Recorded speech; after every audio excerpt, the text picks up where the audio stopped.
Shalom, Bapak Ibu Saudara. Kita melanjutkan studi kita kristalisasi, masih kitab 1 Samuel. Dan kita kali ini angkatkan tema mengenai pengurapan dan akhir hidup seseorang yang diurapi.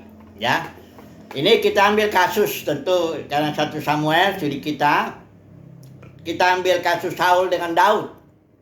Dua-duanya seorang yang diurapi, artinya diolesi dengan minyak sebagai simbol Roh Kudus. Itu diurapi artinya diperlengkapi, berkuasa Roh Tuhan atasnya, dan disiapkanlah untuk melaksanakan pekerjaan. Di zaman Perjanjian Lama, konteks itu orang-orang yang diurapi hanya imam-imam, nabi, dan raja-raja, ya, nggak semua orang.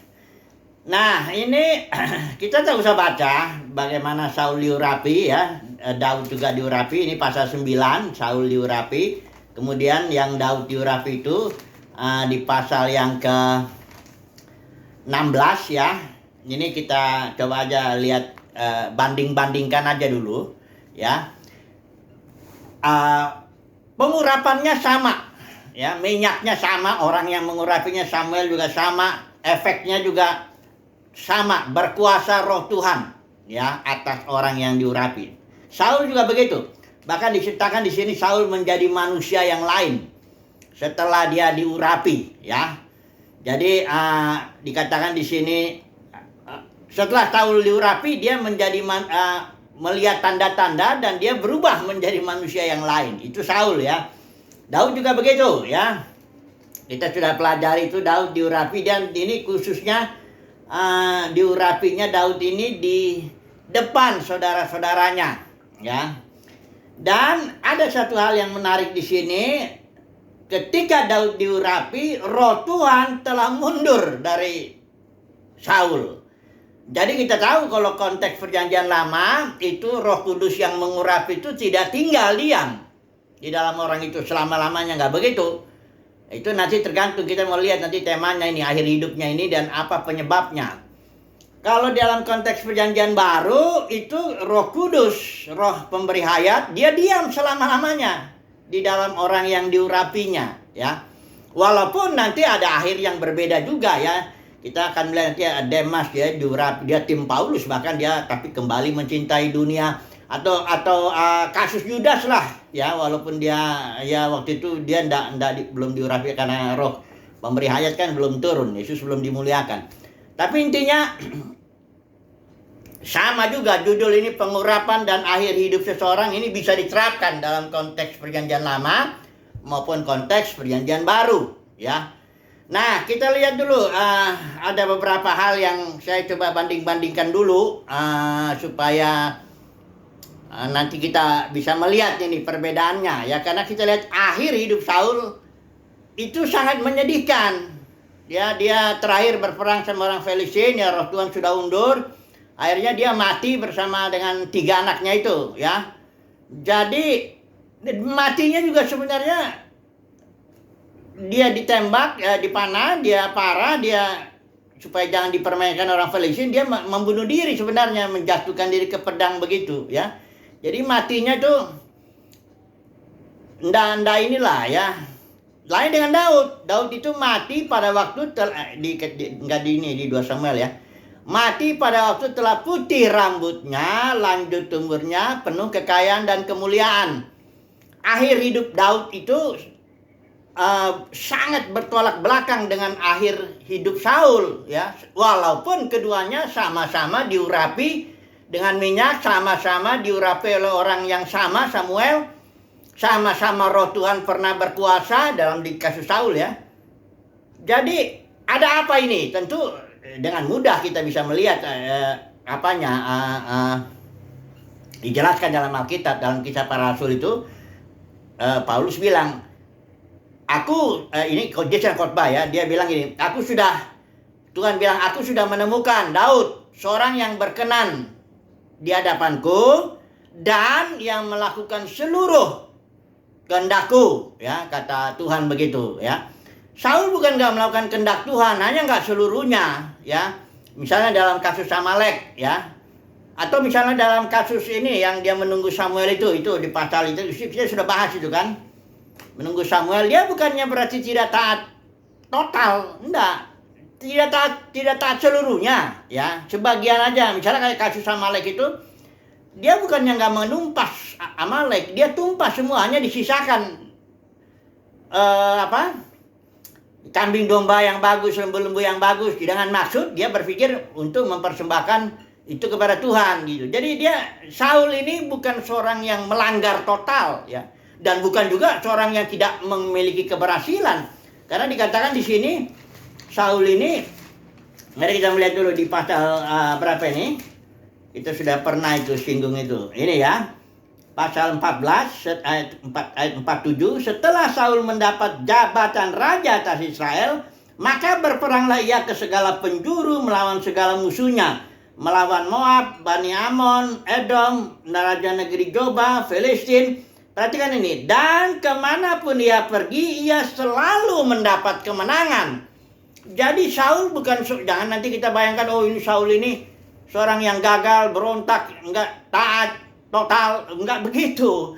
Saul seorang yang melakukan perkara-perkara besar di Israel itu. Daud pun mengaku itu. Seluruh Israel pun tahu itu, ya. Alkitab pun mengatakan bersaksi seperti itu, ya. Cuma Saul memang ada, ya. Pertama ya tentu kita tahu dia nggak dipersiapkan seperti Daud ketika menjadi raja. Jadi dia diurapi tapi tidak dipersiapkan, tidak diproses gitu loh, ya, nggak dibentuk. Sementara Daud diurapi tapi dia diproses dulu belasan tahun. Ya, dikejar-kejar Saul dari gunung ke gunung, dia diproses dulu lah sebelum dia menjabat sebagai raja. Kedua, Saul ini juga punya sifat hatinya itu apa? Dia melihat kepada dirinya sendiri dan minder, merasa kecil, ya.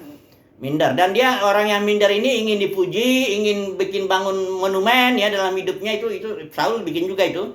Sama seperti Gideon bikin efod. Jadi dia sangat sakit hati lah kalau orang lain nggak memuji dia, nggak menghargai dia. Nah inilah ketika Saul pulang dia dari peperangan, Daud itu perempuan-perempuan Israel memuji-muji, Daud mengalahkan Saul beribu-ribu, Daud berlaksa-laksa, laksa itu 10.000. Saul langsung sakit hati sekali dia karena memang dia seorang minder itu yang melihat kepada dirinya sendiri, itu dia sangat sakit hati kalau dia nggak dipuji. Dia sangat butuh pujian untuk mengangkat harga dirinya. Ya, ini kelemahan Saul di hatinya, ya. Sementara Daud ini hatinya kata Tuhan, ya, berkenan. Bukan berarti Daud tak punya nggak punya kegagalan. Ya, ini ya. Kalau saya daftar ini kegagalan Daud ini, ya. Yang pertama, ya, Mazmur yang dia tulis itu Mazmur 37 ayat 3 itu, diamlah di negeri dan berlakulah setia. Waktu dia dikejar-kejar kejar-kejar Saul di pasal 27 itu Samuel, dia berpikir, akhirnya toh aku akan nanti kena juga ditangkap Saul juga aku, kata Daud. Dia berpikir, ini kita lihat ayat pasal 27. Tetapi Daud berpikir dalam hatinya, bagaimanapun juga pada suatu hari aku akan binasa oleh tangan Saul. Ini salah, ini pikiran Daud ini. Karena selama dia ditinggal di Israel, dikejar-kejar Saul, nggak pernah Tuhan nggak menyerahkan, dikatakan di sini Tuhan tidak menyerahkan Daud ke dalam tangan Saul.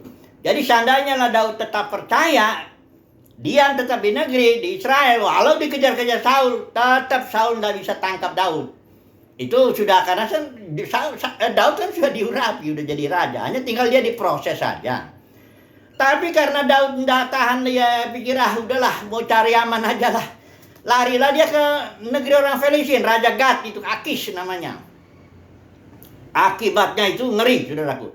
Waktu Akis itu mau perang sama Israel, dia ajak Daud, ayo kamu juga harus ikut. Jadi Daud itu hampir berperang dengan bangsanya sendiri, karena dia nggak mungkin bilang enggak, ya. Karena selama ini juga ada tipu-tipu Daud juga di situ di negeri orang Filistin, kalau saudara baca nanti, ya. Jadi bahkan akibat itu dia, untunglah orang Filistin bilang, ini orang-orang ini jangan ikut nih, Ibrani jangan ikut, ya. Nanti dia melawan kita katanya. Untunglah begitu. Kalau enggak, Daud akan memerangi bangsanya sendiri, kan ngeri kan itu kan.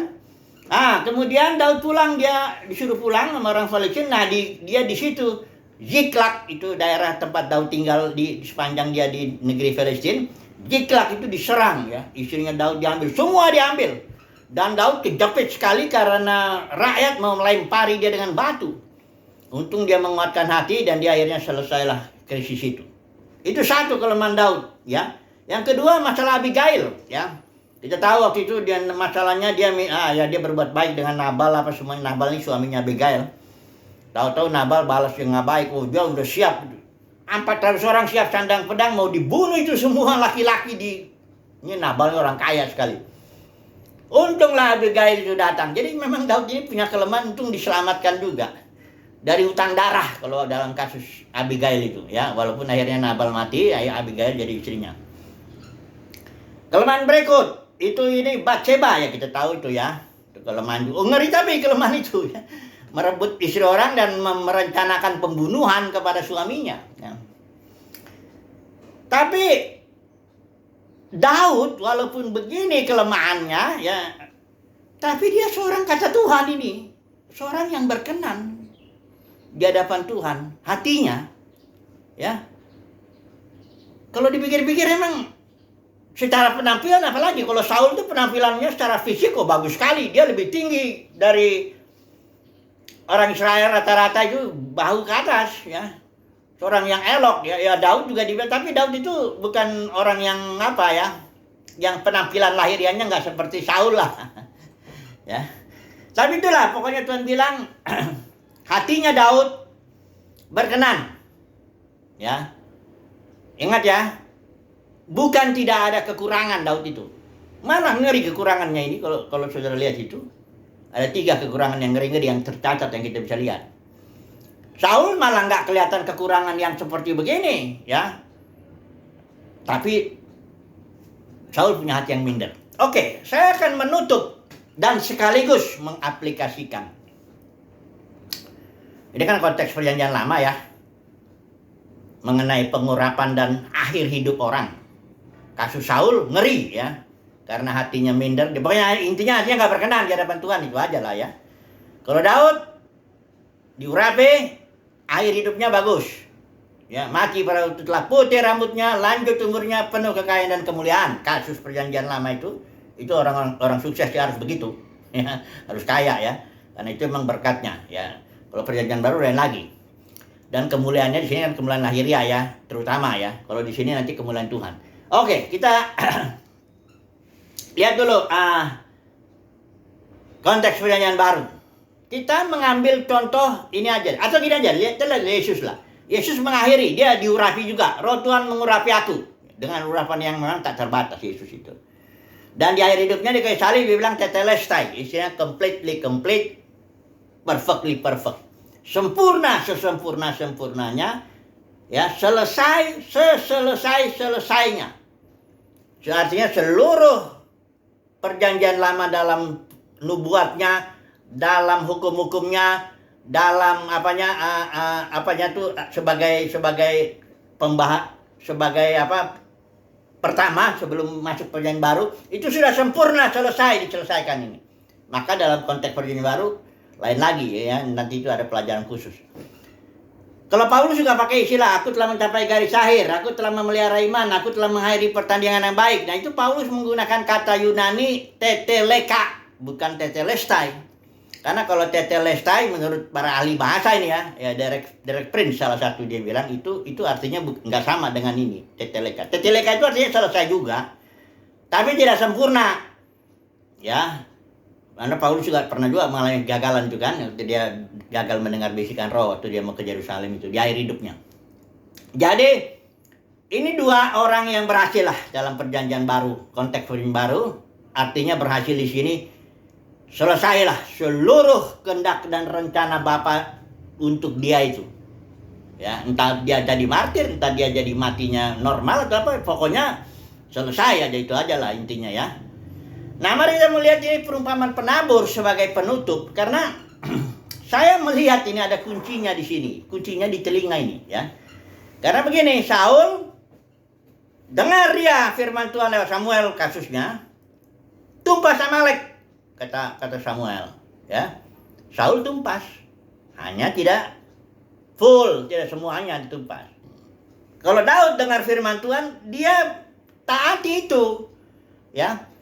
Bahkan yang nggak enak misalnya gini, yang masalah Batseba, dia coba kan menutupi itu.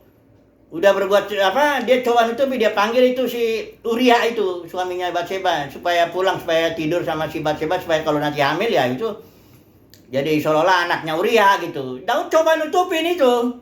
Ya setahun kurang lebih barangkali dia mencoba menutupi itu ya, sebelum Nathan datang. Dan Nathan itu datang tegas sekali ya, dia berikan perumpamaan, terus Daud marah gitu, yang apa, orang kaya dan orang miskin itu. Nathan bilang, engkaulah orangnya, katanya. Daud itu firman keras sekali ya, seorang raja dihantam begitu ya. Daud nggak marah ya. Ada seorang raja yang ditegur oleh Nabi Abdi dari Yehuda itu, siapa itu? Jerobeam bin Nebat. Itu ditegur juga, tapi dia melawan. Ya, banyak nabi-nabi melawan itu kalau banyak raja-raja karena dia merasa raja kan. Oh, saya ini hebat, saya punya kedudukan, saya punya jabatan. Ada orang negur dia, oh, kamu apa? Siapa kamu? Gitu kan. Kalau Daud enggak, dia ditegur begitu, prak, dia hancur. Ya. Aku telah berdosa, katanya gitu. Ngaku dia, ya.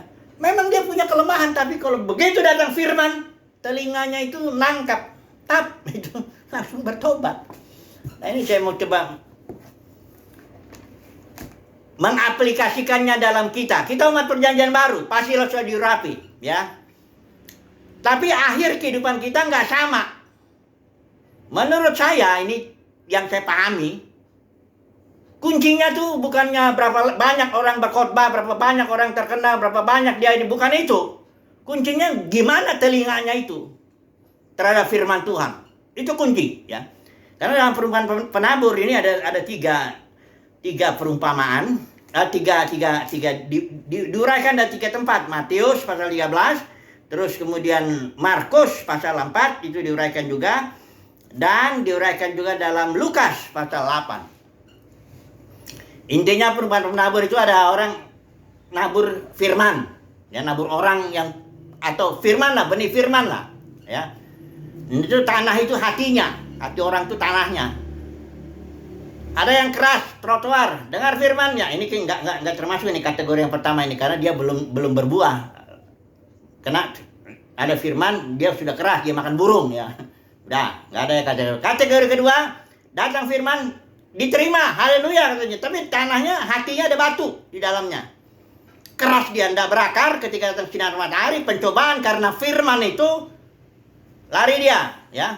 Karena di sana datang firman, carilah dahulu kerajaan Tuhan, kerajaan surga, ya. Maka semua yang lain ditambahkan. Nah, itu kalau orang itu ada nanti dalam prakteknya ternyata dia nggak mencari Tuhan dulu, nggak mencari kerajaan surga lebih dulu, karena ada batunya itu hatinya, ya. Akhirnya firmannya nggak berakar, ya, nggak berbuah.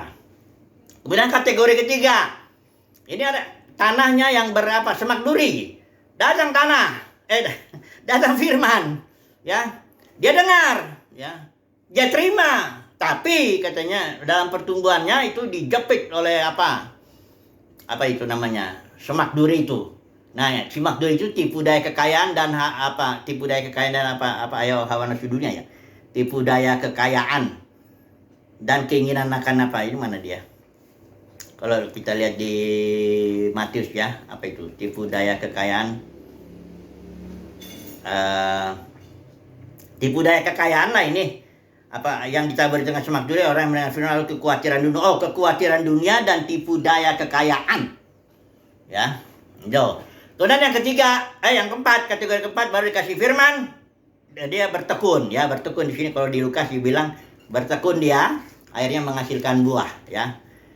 Nah, perhatikan di sini, ya, ayat 18, pasal Lukas 8 ayat 18. Karena itu perhatikanlah cara kamu mendengar. Karena kuncinya ini di telinganya itu. Ya, tapi telinganya memang terkait dengan hati, saudaraku, ya.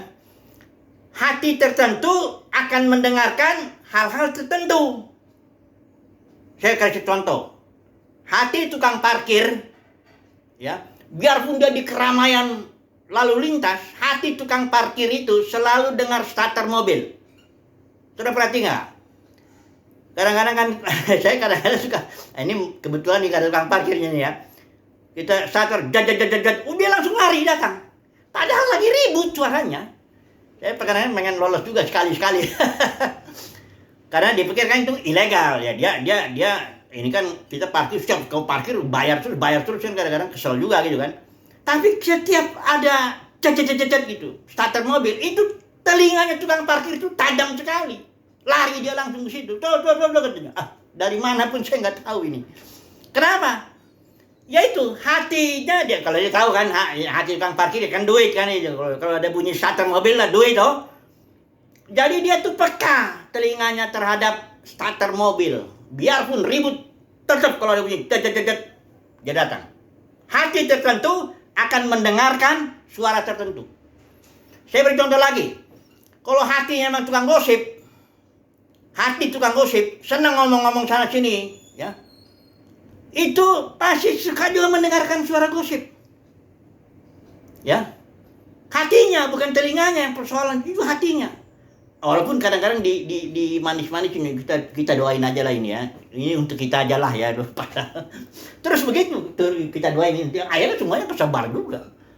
Jadi hati tertentu akan mendengarkan hal-hal tertentu, suara tertentu ya. Nah, ini Daud saya lihat tuh hatinya ya berkenan tuh, menurut saya ini memang dia itu suka Tuhan. Hatinya itu Daud itu terlepas dari segala kelemahannya, dia itu suka Tuhan kok. Dia seperti merindukan Tuhan lah. Lain Saul tuh enggak pernah kelihatan dia tuh merindukan Tuhan. Dia seorang yang gagah, kayaknya mengandalkan diri. Dia enggak suka Tuhan.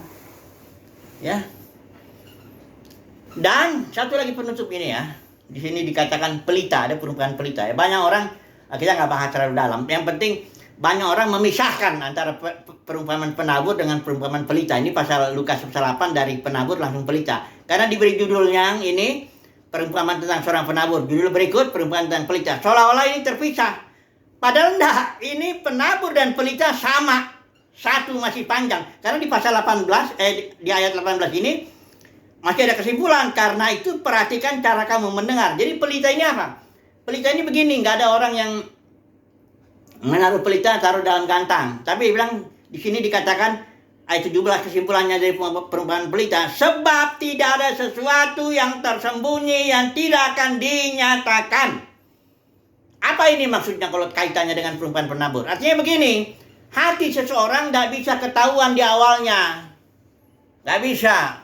Orang yang hatinya berbatu ketika mendengar firman Tuhan dengan orang yang hatinya baik ketika mendengar firman Tuhan awalnya sama aja. Bertumbuh akhirnya sama aja. Tapi nanti akan ketahuan akhirnya. Karena akan terbuka juga. Ini kan semuanya kelihatan di akhirnya. Ya. Karena dia yang bilang perumpamaan ini, karena ada dokter ini bilang, benih monyet dengan benih manusia itu dalam usia 2-3 minggu itu nggak ketahuan. Sama sekali sama. Benih monyet dengan benih manusia. Tapi dalam pertumbuhannya baru kelihatan kan, yang satu jadi monyet, yang satu jadi orang. Atau lalang dan gandum lah. Awalnya tuh sama. Tapi nanti dia baru ketahuan.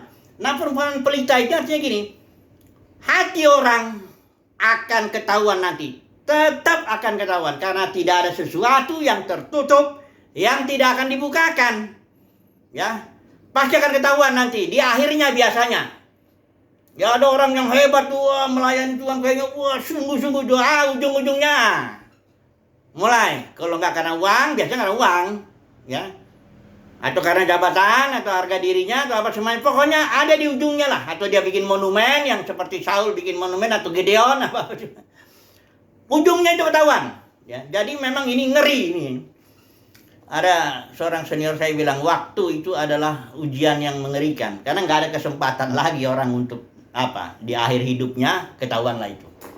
Ngeri ya. Maka ya ini kasih karunia. Sekali lagi saya ngomong, ini kasih karunia. Berbahagialah ya orang sini, berbagai orang yang punya telinga yang bisa mendengar lah ya, dalam arti mendengar dan mentaatinya ya tentunya. Itu kasih karunia. Saudara, semoga kita yang mendapat kasih karunia untuk mendengar. Ya. Tiap pagi kita pertajamlah telinga kita ini mendengar ya. Karena itu kunci keberhasilan itu, mendengar ya. Bagaimana respon kita terhadap firman itu kunci ya. Bukan berapa hebatnya kita kayak Saul itu. Oh, emang Saul hebat apa sebagainya, diurapi dan sebagainya. Tapi kuncinya nanti di sini. Telinganya ini bagaimana, ya. Oke lah, kesimpulannya jadi apa ini? Pengurapan dan akhir hidup, ya. Saya tambahkan gini lah, kalau mau akhir hidupnya bagus kayak Daud, ya selain pengurapan perlu telinga. Anugerah Tuhan lah, bisa mendengar, ya, belajar mendengar, ya, dan sebagainya. Oke lah, ya. Tunggu dulu, saya tutup dulu satu lagi nih, ya. Saya tergerak ini. Kalau dalam dunia kekristenan ini ada banyak aliran-aliran toh. Kalau satu aliran misalnya reform, ya, dia merasa diri paling benar gitu, ya kan. Yang menghantam orang-orang karismatik, ya, Pantekosta dan sebagainya, ya. Itu menurut saya, ya, itu telinganya dia nggak benar. Kenapa? Karena dia nggak mau belajar dari banyak aliran. Harusnya semua hamba Tuhan tuh tetap memegang Alkitab dan dia belajar dari semua aliran apapun. Atau karismatik, orang karismatik merasa, oh saya penuh Roh Kudus, ya. Dia menganggap rendah orang-orang reform, kau hanya otakmu aja tahu teologi begini-begini, tapi nggak penuh roh. Itu pun juga telinganya tuh pasti ada masalah itu di situ. Dalam setiap aliran kan ada yang baik. Belajarlah dari aliran. Saya belajar itu. Dari karismatik hampir 400 buku itu saya pelajari itu sebelum saya kasih ke teman saya. Dia mau buka perpustakaan di Siantar, saya kasih itu. 400 buku karismatik khusus saya pelajari itu. Ya, saya belajar juga ya kalau waktu masa kuliah tuh Injili, ya. Ikutin tuh semuanya, ya. Kemudian bahkan orang Advent saya pelajarin itu, Ellen G. White. Bahkan saksi Jehovah itu pernah datang ke rumah saya 6 bulan itu, saya suruh datang ke kamar itu 2-3 orang terus tiap minggu sekali sampai dia bosan. Sampai orang saksi Jehovah dia bosan. Saya belajar terus, saya rindu belajar dari seluruhnya, tapi tetap nomor 1 tentu buku inilah, Alkitab ini, ya. Jadi saudara, kalau orang yang merasa saya alirannya ini, saya paling benar, kerejek orang, itu ada masalah dengan telinganya. Ada masalah dengan telinganya itu, ya. Akhir hidupnya nanti kita lihat. Bandeknya tidak ada sesuatu yang tertutup yang tidak akan dibukakan. Semuanya akan terbuka nanti kelak. Haleluya. Amin.